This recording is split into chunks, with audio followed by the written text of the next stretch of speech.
when I first heard Bill Belichick was talking in the University of North Carolina, I thought to myself, okay, there's an interesting, does he know somebody there? Does somebody know him? And they want to just pick his brain to see how do we build a program here? Right. Obviously Saban is on his coaching tree. Why not ask him?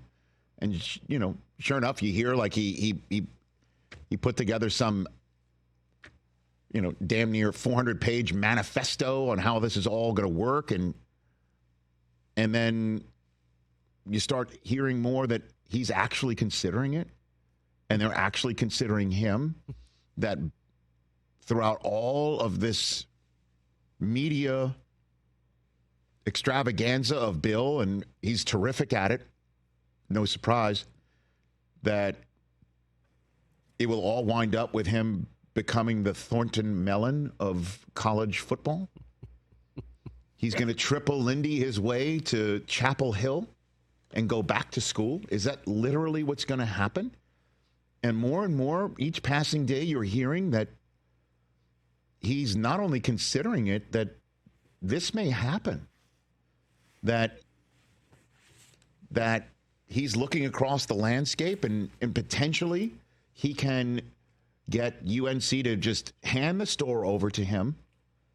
And the store would also include him having his son Steve be the coach in waiting when he's done. So there's a transition, and that he situates his son, and he situates himself, and he situates all of his people, and potentially, who knows? Is he looking around and he's already hearing some of the teams that he'd be interested in are not interested in him in the NFL, and this is something he needs to make a decision on in the middle of December when the coaching carousel will not start spinning officially for another month in the NFL?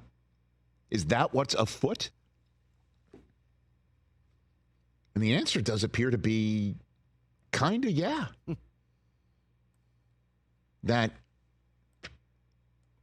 he would be getting ready next year for Wake Forest, not the Kansas City Chiefs?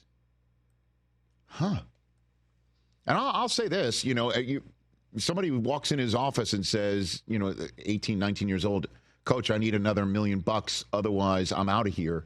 And he wouldn't really do well in that environment. I think he would probably set up the people who would receive that information. Like he would have buffers, a lot of buffers. A lot of buffers. He's got a lot of buffers. He'd have a lot of buffers. Yeah, a lot of buffers, right? A lot of buffers. He'd have a lot of buffers. What do you need to talk to Coach about? Oh, okay. Exactly. Two doors down. Right. And that everyone else, life advice? Okay, everyone else would run this program. And as he said on McAfee yesterday, and with the Mannings and his own pod, his Let's Go pod, that college is becoming more like the pros, although the transfer portal is whenever the kid, free agency in college is whenever the kid wants it to happen, not whenever your contract is up. Mm-hmm. But, I mean, if Saban did it, why can't Bill? Right? Why can't Bill? Why can't Bill just cut loose in a way that we think he can't and relate to 18, 19, 20-year-old kids? And well, he's got a 24-year-old girl. Stop it. I know why you guys are laughing. So you thought it was going to be me, right? No. He can relate already. Let's just keep it in the lanes here, gents.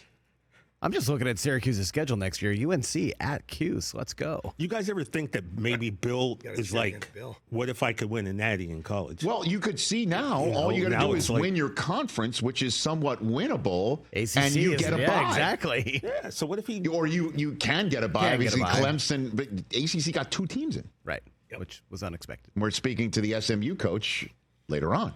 Which is still so weird. SMU Seriously. and the ACC. But no, I'm like...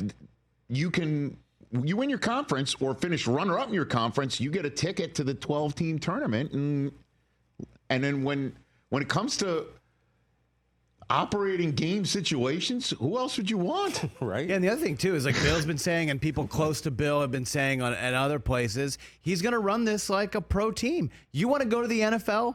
Come to me. That's another reason. Like, that's why the portal now has kind of changed everything. Yeah. And Bill's like, oh, you're in the portal? Oh, you think you're an NFL player?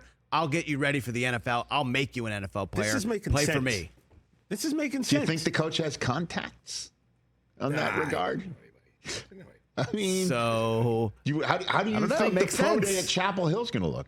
Oh, man. And here's how crazy it is that if Bill takes the job, right, part of the reason why the job's open is because the previous coach, Mac Brown, didn't have the succession plan at quarterback.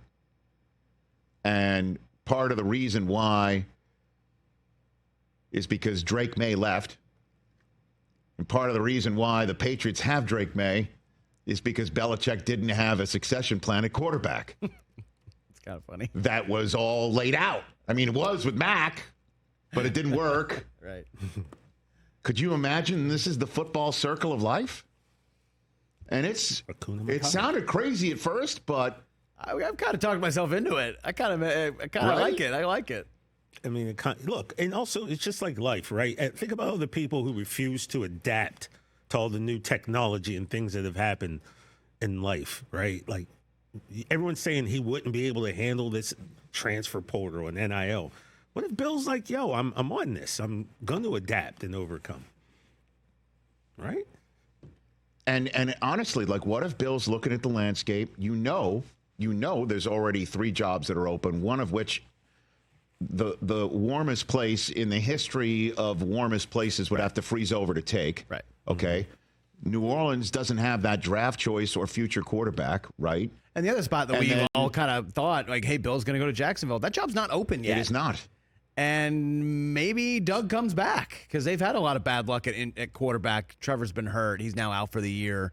Maybe Shad gives him another chance. We all assume this guy's going to go and all of this stuff. What about the Bears? And I'm telling you, man, well, the Bears are, listen, I just believe, you know, if you're sitting there and you just went through that experience last January and February, and you know everybody, if I'm an owner in the NFL, the first person I call is Ben Johnson's agent. First one. He's in his late 30s. He clearly knows what he's doing. Yeah. You see it. You see the results. You would even call Aaron Glenn's agent. Oh, yeah. Okay, True. so you want the fruit of the vine of the team that's got 12 wins right now. The hot team always. Okay, Yeah. right. And so if I'm Bill and you've got, hey, you can come here. You're situated. You're not going anywhere. You're here as long as you want, and then your son takes over. It's a pretty good deal. The more I think about it, the less crazy it is. And by the way, we're going to find out real soon. I think in the next 24 hours. You have to make a decision right now. The portal's open. That said, I mean, you know, college, you know, my college, you know, lost its coach in the middle of January last year. Yeah, but the portal's open this week, and I think the decisions need to be made by kids. So, yeah, it's crazy. Catch the Rich Eisen Show every single day on the Roku Channel, 12 to 3 Eastern, for free.